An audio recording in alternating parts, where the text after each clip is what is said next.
Hey y'all, what's up? Welcome to Before Amber, a true crime podcast. I'm your host, Lady Amy. Today's a little different. A few months ago, I switched platforms from what I used to use to this one, and I thought everything just transferred over. There was a little bit of a hiccup time-wise, but I thought everything was fine. However, I realized that my original episode, the very first episode, the Amber Hagerman story, it actually uploaded the unedited version. So if you heard that, I apologize. I am utterly embarrassed. If you didn't listen to that one, sorry, not posting it again. Here is the actual Amber Hagerman story that's been edited. I hope you enjoy it.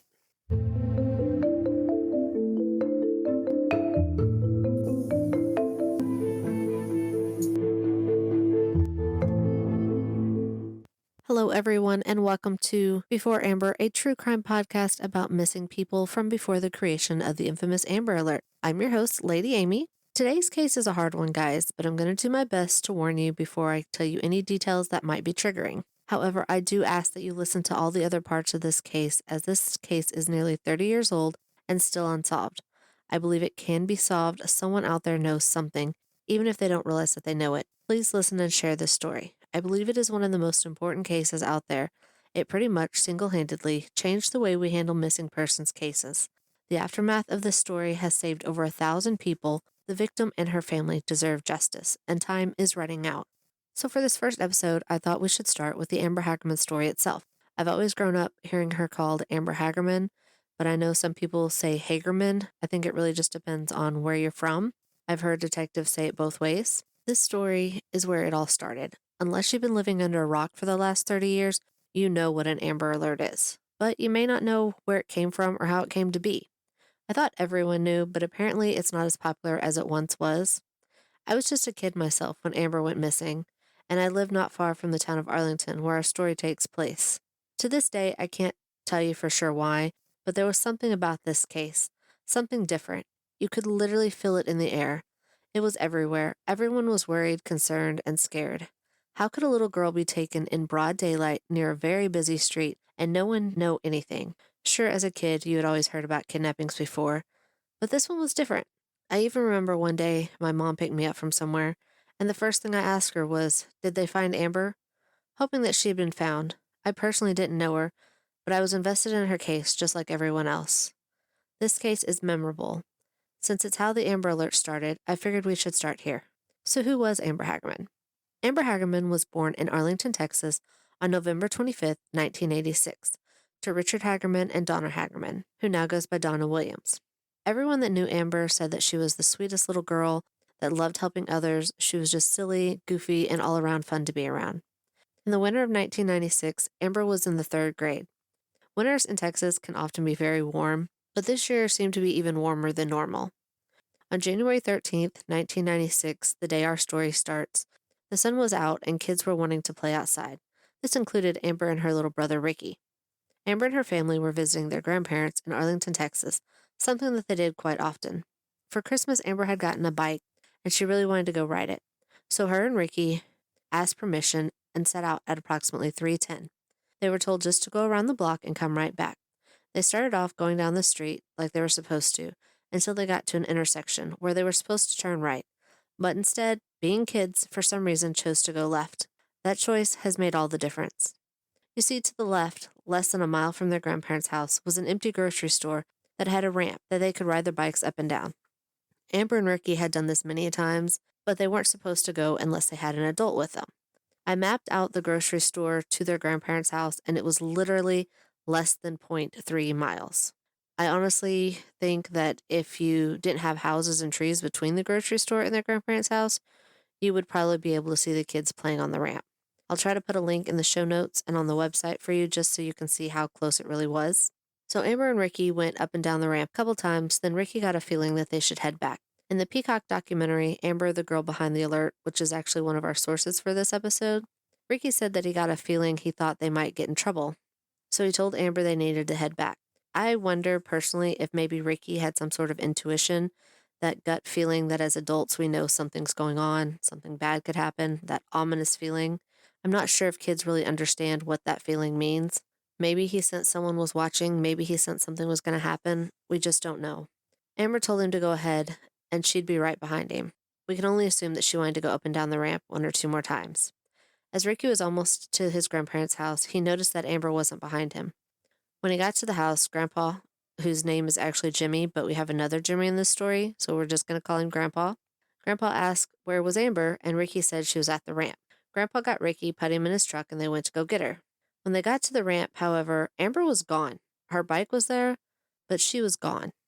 Now, Amber's grandpa and Ricky didn't know it at the time, but when Amber and Ricky were playing on the ramp, there was a man in his backyard just doing some yard work. This man was Jimmy Kevill, Kevil, and his backyard backed up to the empty parking lot of the grocery store.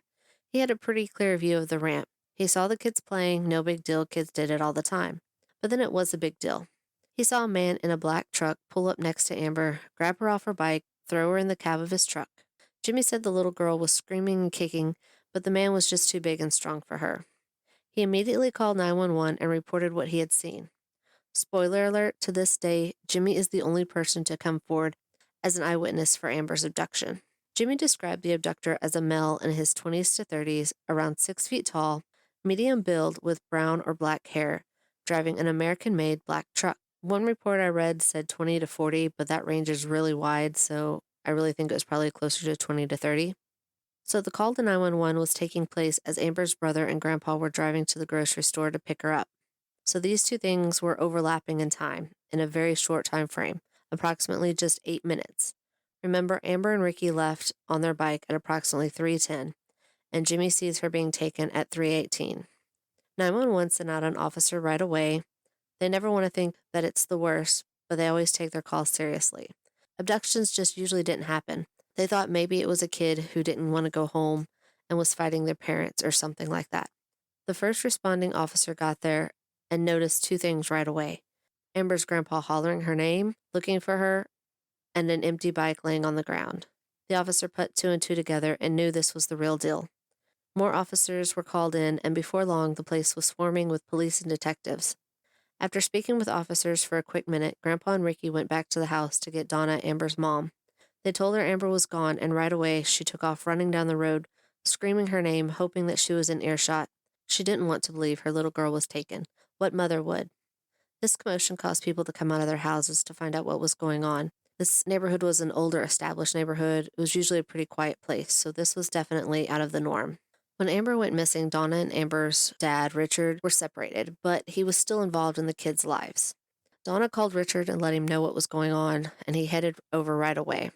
She had said for a split second she thought maybe he had something to do with it, especially since, as most of us know, stranger abductions is a very rare thing. Most child abductions are done by a family member or close family friend, but she said as soon as Richard got there, she knew that he had nothing to do with it. The police, of course, had to clear him. After questioning Richard, he told them that he was at a storage facility. Police were able to spot him on surveillance at this location at the time of the kidnapping, so he was quickly cleared. Back at the abduction site, Jimmy Kevill was giving his statement. He said that the man turned west on Abram Street when he left the parking lot. If you're like me and not good with northeast, southwest kind of directions, let me put it in normal terms. If you were standing in front of the grocery store looking out towards the road, the abductor turned left. This was significant because if he had turned right, he would have had easy access to the highway and been able to leave the area quickly. But instead, by turning left, he headed towards the town of Arlington, which would send him towards residential areas, business areas, places he could hide, places he was probably familiar with. This made police believe he was a local, which at first they thought was beneficial, but then they remembered he drove a truck, and a truck in Texas is a dime a dozen. They're everywhere. Okay, I'm going to veer away from the story for just a little bit, but I promise it's relevant. Back in the 90s, we really didn't have a lot of instant news alerts. We didn't have our phones going off all the time. We very rarely had 24-hour news coverage of anything.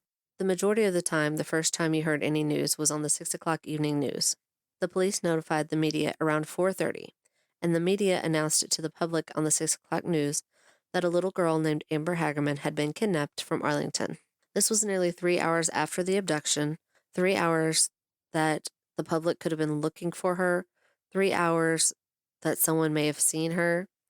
A woman by the name of Diana Simone felt this way when she saw the news that night. She called the radio station and said, "Hey, I have an idea.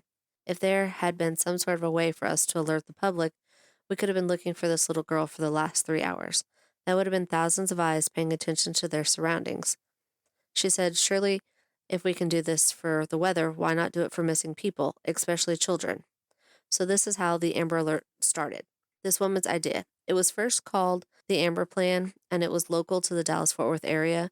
The police department, the radio stations, and other media sources all got together, and they came up with this annoying noise. And back in the day, it was actually a different noise, which was even more annoying than the noise we have now. This noise was meant to get your attention and then give you the notification like it did severe weather alerts. It was successful from the very first time they used it. The very first person to take was a baby. She was stolen by her babysitter, but she was recovered quickly after unharmed. So because of its success, other towns around the country had heard of it. And so they reached out to the DFW area and was like, hey, how did y'all start this? How can we get this implemented in our town? It snowballed to the national level. Today, it's not only in America, but it's around the world. So now back to the story. At the abduction site, the police had noticed something else. There was a laundromat that was literally right next to the abduction site. However, the problem was this building, the side that was facing the ramp, had no windows. So people that were inside the building could not see the abduction site. However, if someone was standing in front of the building, maybe walking in and out, standing outside smoking a cigarette, whatever, they could have seen something. If they had had an Amber Alert at the time, these people could have realized that they saw the girl that was taken. To this day, no one from the laundromat has come forward, despite being offered different incentives from detectives and police throughout the years. Once the news broke of the kidnapping, it was everywhere. TV cameras were set up along the road outside of Amber's grandparents' house.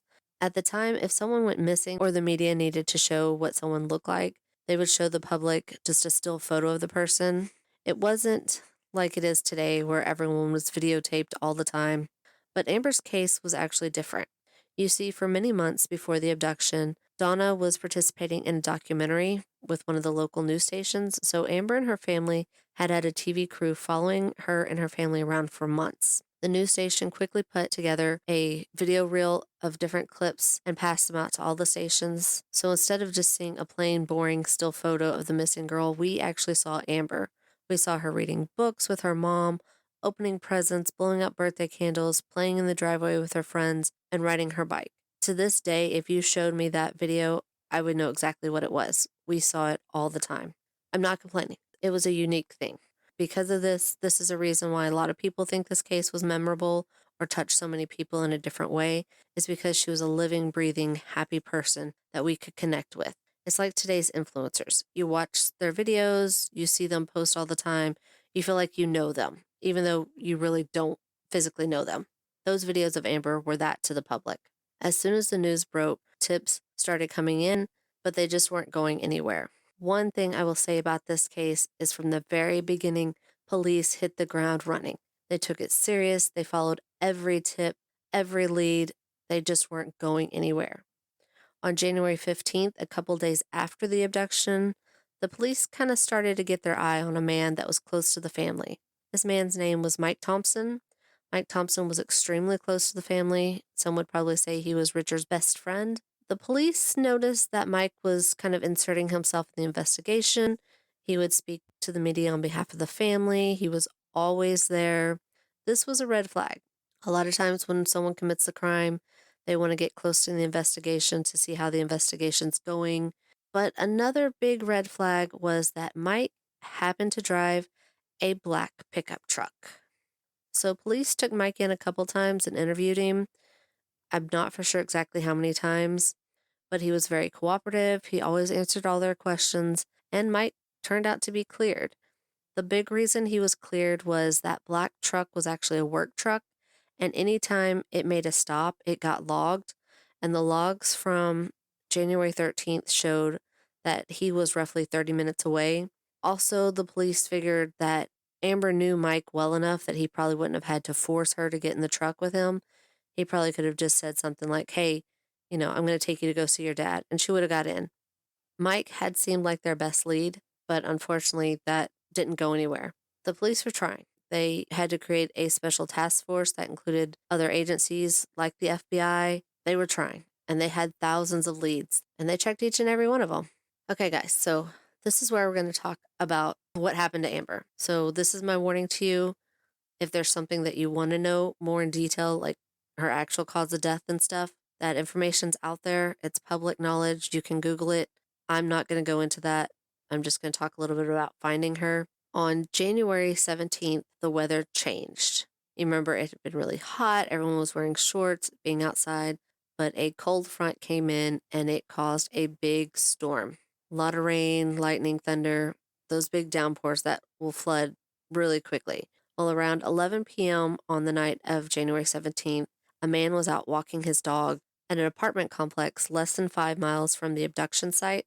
He said that his dog kept wanting to go, like, kind of down towards this little creek area that was behind the apartment. The harder the owner tried to get the dog away, the harder the dog fought to go there. He was barking uncontrollably, so he finally gave in to see what had the dog so upset, and he immediately saw the body of a nude little girl laying face down at the edge of the water. If the water had continued to rise, then her body may have swept away. That was a real possibility.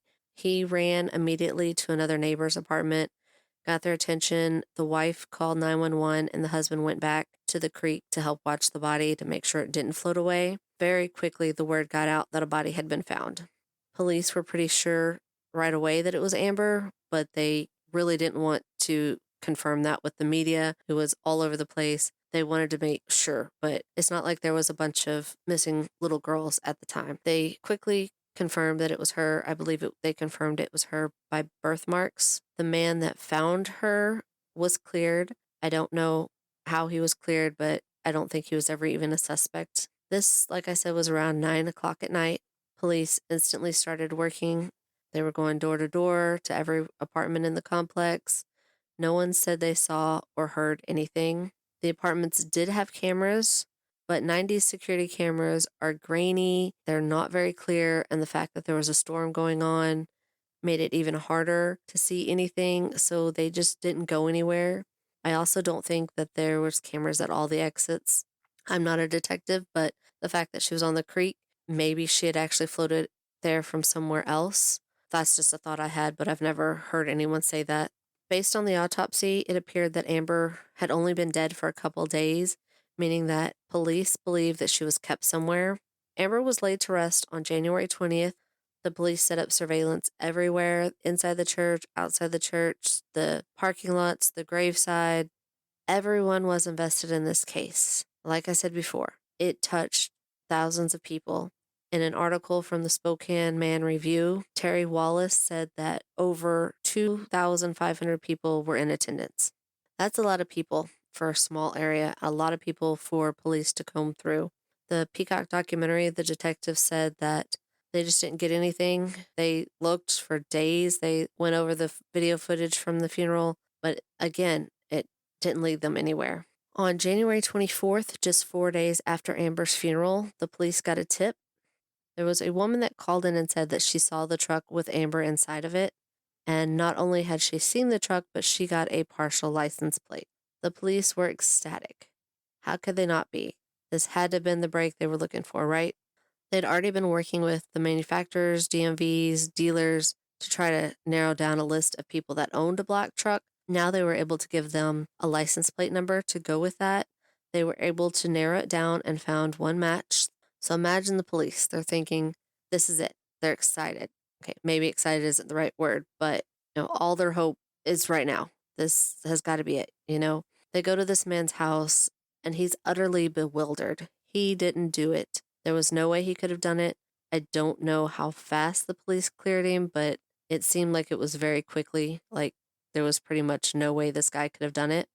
The police went back to the lady that gave them the tip. And guys, this makes me so furious. She admitted that she made up the whole thing. She wanted the police to focus more on the case. The police were already busting their butts round the clock to solve this case. It's had its own 24-hour special task force. There was no way they could put any more time and effort into this. Yet she wasted their time and resources on a fake tip. Yeah, no words. I hope she got in trouble somehow. People like this just make me so mad. I will never understand how someone can think a false tip is going to help an investigation. I don't know how someone's brain thinks like that. It just irritates the crap out of me.